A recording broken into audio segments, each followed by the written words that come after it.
नमस्कार, गुलमोहर किचनमध्ये आपलं स्वागत आहे। आज मी भडंगचा चिवडा बनवणार आहे।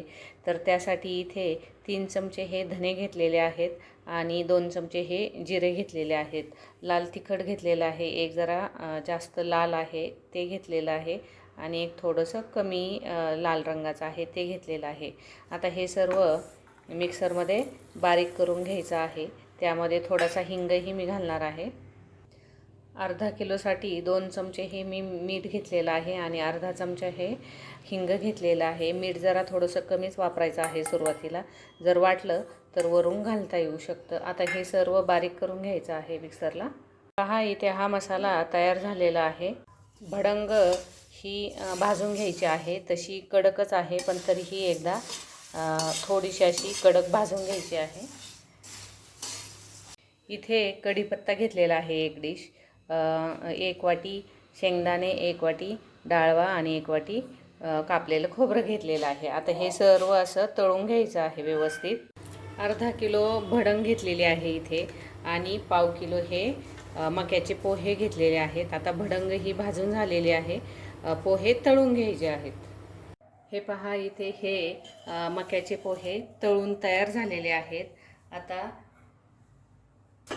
हे उरलेलं तेल आहे पोहे तळून, आता हे तेल गाळून घ्यायचं आहे।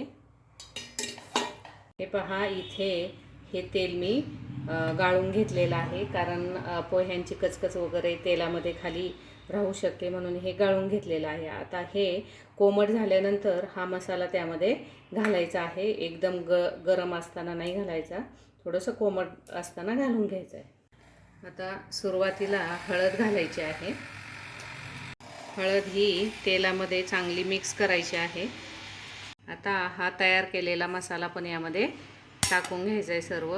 हाही यामध्ये व्यवस्थित असा मिक्स करून घ्यायचा आहे। आता हा सर्व मसाला या भडंगमध्ये घालून घ्यायचा आहे आणि मिक्स करायचा आहे। कारण सुरुवातीला काय होतं, जर कढीपत्ता वगैरे सगळं जर टाकलं आणि मग हा मसाला जर टाकला तर त्यालाच अडकून राहतो। त्यामुळे आधी हा मुरमुऱ्यांना लावून घ्यायचा आहे, एकत्र करून घ्यायचा आहे व्यवस्थित। चवीनुसार ही पिठी साखर घालायची आहे। तुम्हाला जेवढी पिठी साखर घालायची तेवढी तुम्ही घालू शकता।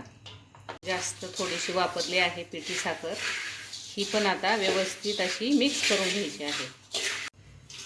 आता हे तळलेले मक्याचे पोहे ते मिक्स करून घ्यायचे आहे। ह्या सर्व तळलेल्या गोष्टी यामध्ये घालायच्या शेवटी। हे आता व्यवस्थित असे मिक्स करून घ्यायचं आहे।